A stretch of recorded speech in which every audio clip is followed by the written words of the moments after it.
So the traditional approach from the 1990s was the 5-step model of evidence-based medicine. But the utility of the 5-step approach is quite low. I've trained people before in critical appraisal skills. The problem is that when they get back into real-life clinical practice, they haven't got the time to do it, and also their skills begin to atrophy because they're not using them enough, and then maybe they haven't recorded all the details from the course that I taught them. So there's an alternative to the 5 steps hunting approach called information mastery, which we first came across in about 2003. This is from 2 guys in the States, Dave Slawson and Alan Shaughnessy. The information mastery concept came out of the idea that my colleague Dave Slawson and I had that we think evidence-based medicine is a great thing. Why isn't anyone doing it? This was 20 years ago. And what we realized is that it's all about the evidence and not about patients. Where does the expert fit into this?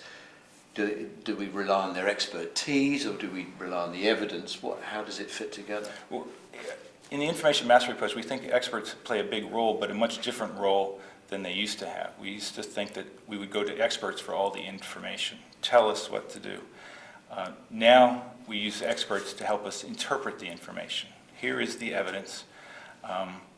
Evidence-based medicine doesn't make any decisions for us. It just gives us the evidence on which to make decisions. I was early in on the whole evidence-based medicine thing, right, very much at the beginning, back before it was even called evidence-based medicine. Back then it was called how do you critically read the literature.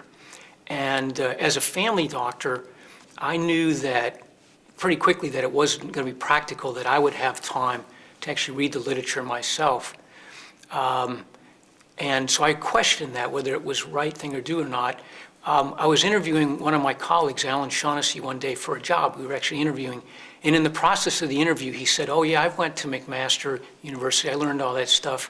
But I've realized that if we teach family doctors how to read the literature, we're more likely to do harm than good.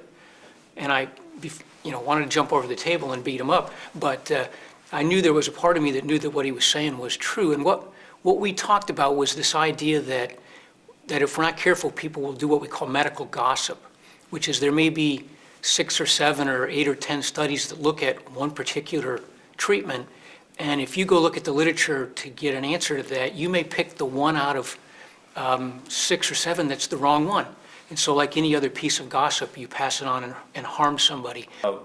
Practicing doctors can't they can't assemble questions that they have in the course of patient care, and then on a Saturday go to the library and look up all that research. They need the questions right there when they're taking care of patients, and they need somebody else to do all that work for them. And that's where information mastery developed, is can we find those resources that somebody's already looked through the evidence, answered the question, looked at it for its validity and its relevance, and say, here's the answer.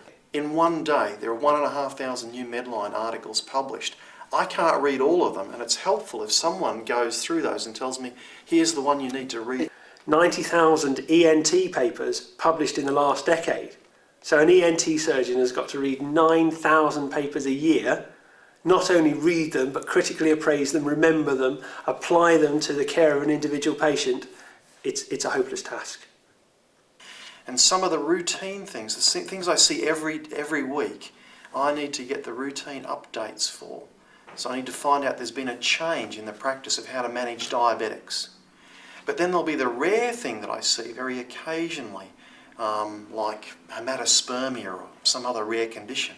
And I need to know at that time, I haven't seen a case for several years, I need to know the evidence about how to manage that. So you have this dual problem of the things you're seeing routinely and being updated about them, yet at the same time seeing rare problems and having to pull in information. And you need skills for both of those, managing the flow of information in and being able to look up information as you need it. So just imagine the problems for a generalist, a GP, trying to keep up to date by reading. 30 to 40 conditions would probably account for about 2/3 of all the patients that present. But then there's a long tail of thousands of other conditions which are quite rare. So although the GP perhaps will see each of those only very rarely. In probably every surgery, there'll be one or two rare things. So the GP's got to keep up to date on things they see commonly, but also be aware of the things that individually they'll see quite rarely.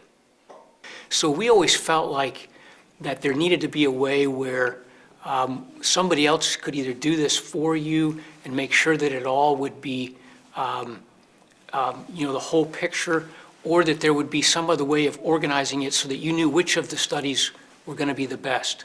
So the core principles of information mastery are that we have a foraging tool, so a system that alerts you to new important information when it's published.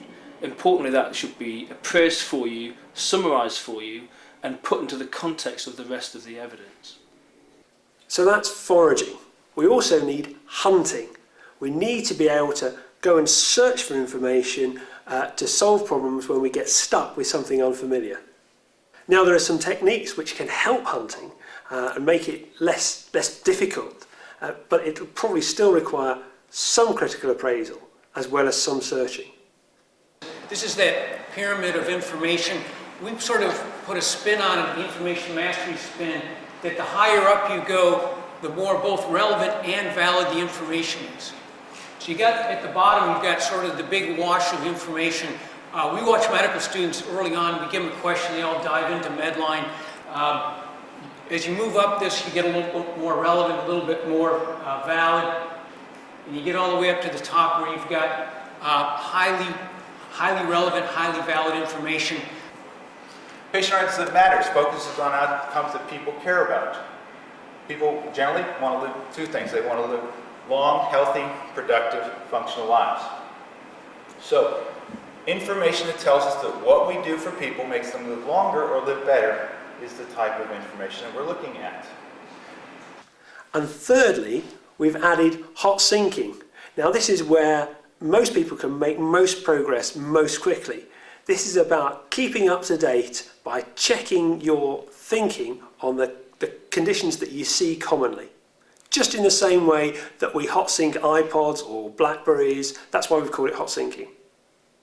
So for the things we see commonly, every 6 to 12 months we spend about an hour checking that our view of how to manage that condition is in line with the evidence by checking it with a trusted public sector summary of the evidence. There's three factors, and this study was done here in England, three factors that influence decision making, not what you think. Patient requests. 40% of the time when a patient asks for a specific drug, they get that drug prescribed for them. Pharmaceutical advertising, and then the third is, as we just talked about in the discussion, local expert opinion. Now, what's missing in there is the best information. So this is a problem. This is the problem we have to address, is we have to combat that with this best information. We have to get it in the hands of people. I talked to one of our neurologists recently at the University of Virginia, where I teach. I said, what do the residents do in neurology for patients for prophylaxis for migraine? When nobody says, I wonder if there's a vitamin I should be using. Riboflavin. This is from Neurology in 1998. This information is now 12 years old. It's incredibly useful. I can talk to 1,000 doctors and less than 1% have ever heard of riboflavin for migraine headaches. So when local decision makers are making decisions about the treatment for different conditions, they've got to be sure that their view of how to manage that condition is in line with the current best evidence. And if there are different views in the room, then if they're not all in tune with the evidence, that's going to undermine the quality of the decision making.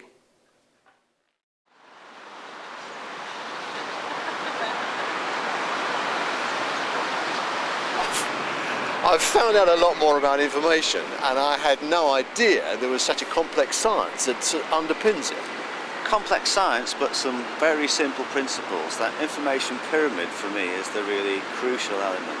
If there's a trusted public sector summary of evidence, let's use that and let's go down that information mastery pyramid if that stuff at the top isn't available, but let's go with the summaries to start with.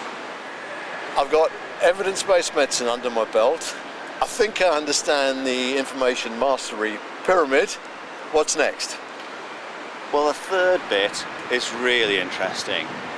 For the last 2 or 3 years, we've realised that there's a whole mine of information that comes from cognitive psychology, the way human beings think about information and use that to make decisions, and actually from the field of economics, which is all about how people make choices.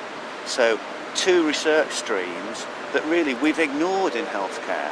2 Nobel Prizes, 40 years of data and research to take a look at, all describing how human beings make decisions. We expect people to do it really well in healthcare, don't we? We expect decision makers to be good decision makers, and yet we've hardly touched on this stream of work. So there's a bunch of people, particularly a guy called Pat Croskery, who you need to go and talk to about all of that stuff, and we think this is absolutely fascinating.